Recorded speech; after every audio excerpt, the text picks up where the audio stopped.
बस यही काम कर रहा है। और तू?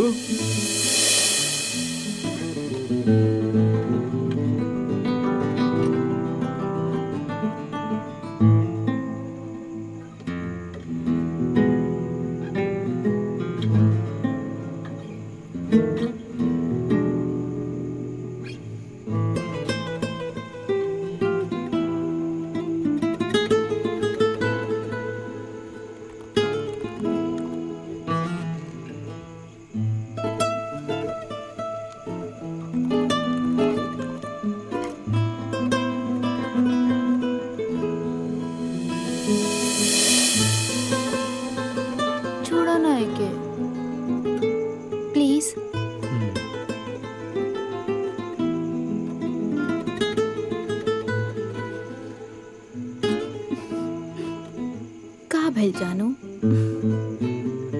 प्लीज आज ना,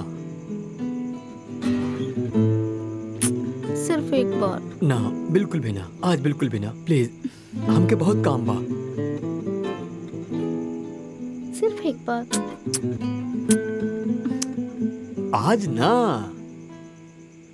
कहनी ना, आज ना, प्लीज।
अरे यार, अरे तृष्णा, ब्रेकफास्ट तैयार कर दे। हमरा के ऑफिस जाके बा, बहुत जल्दी बा, देर मत करा।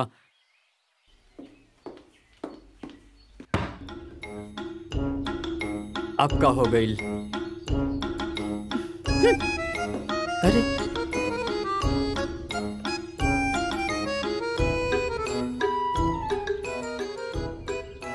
खाना भी अच्छा नहीं खे। हट, निकले कहीं बड़ी देर हो रहा बा। छोड़ा यार, पता ना कहाँ लिख रहा के।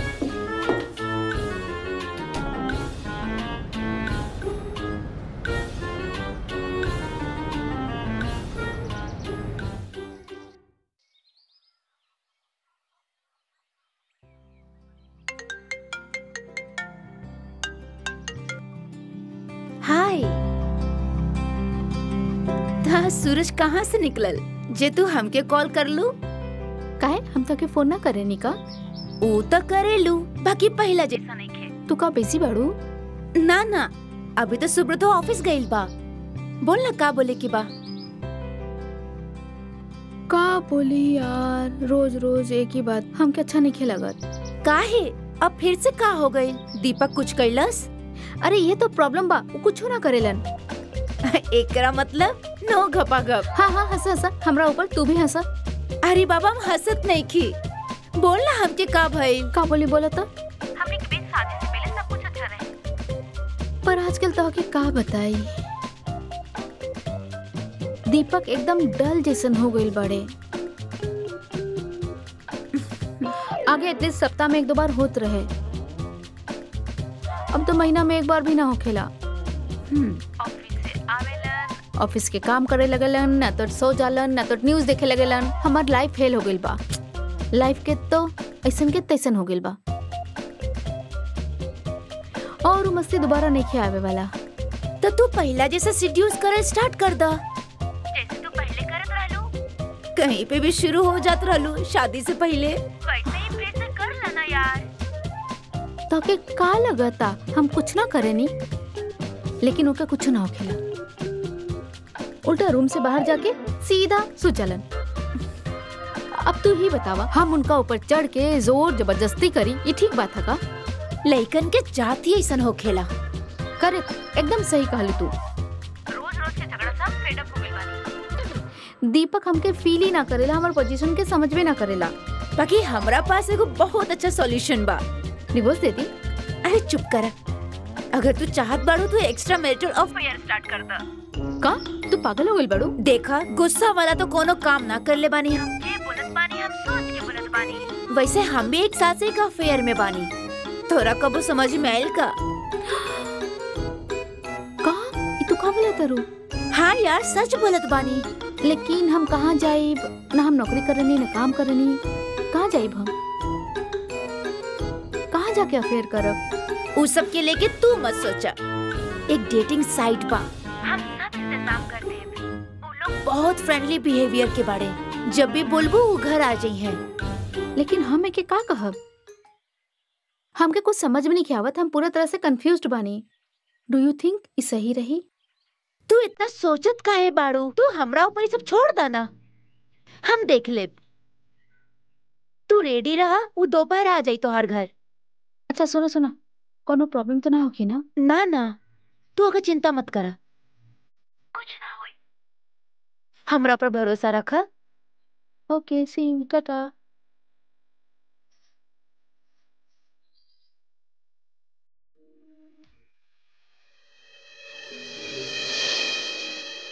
हेलो,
हाँ बोला। हाय, हमार नाम राज है और हम सर्विसिंग खातिर आयल बानी। हाँ आजा। हाँ,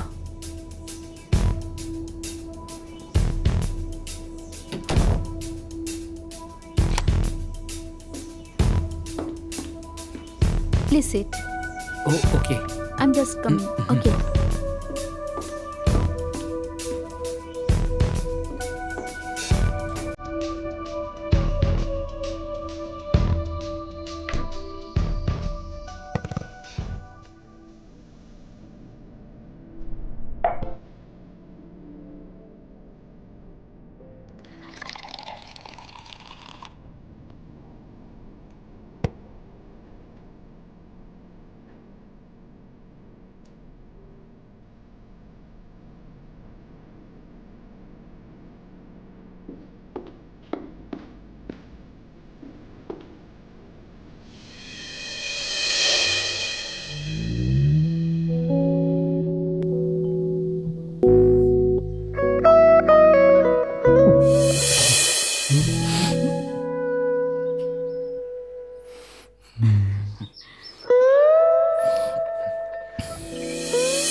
Thank you.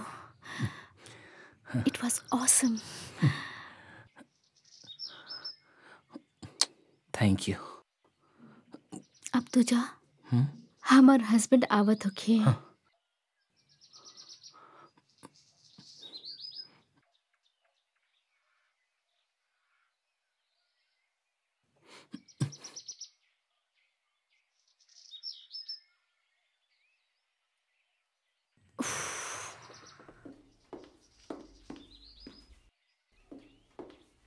हाँ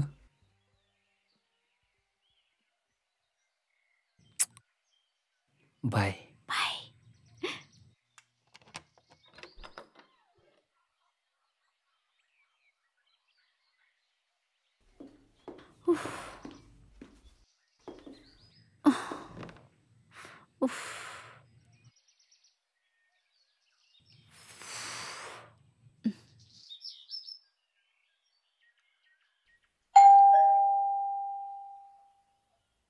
अब क्या गई?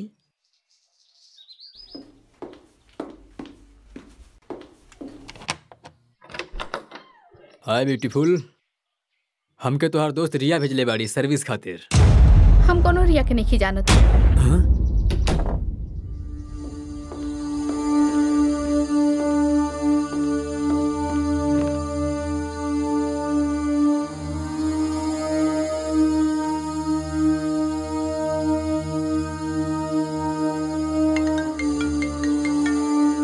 हाँ बोला। तू कितना लड़का के भेजले बाड़ू?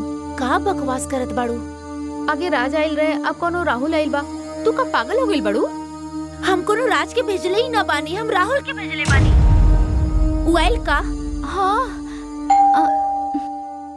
ठीक बा, बाद में बात करत तानी, रखत तानी।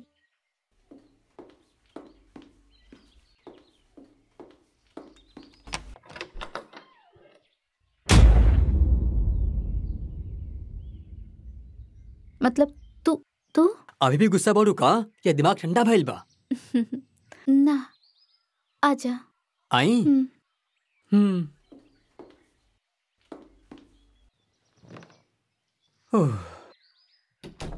टीवी सही हो गइल ना अब?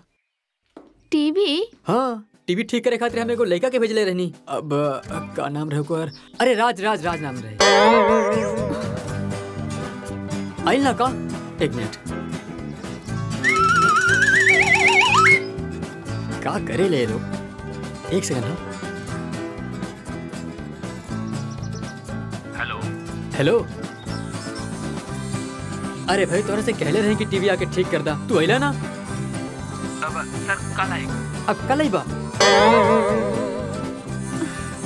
भाई देखा याद से कल आ जाइए, प्लीज, हम रिक्वेस्ट करते हैं। ठीक है चला, बाय। ओके सर। चिंता ना करा, कल आई हूँ, सर्विस कर दी। ठीक बा, चला हम फ्रेश होके आवत हैं। ठीक बा, फ्रेश होके आवत हैं।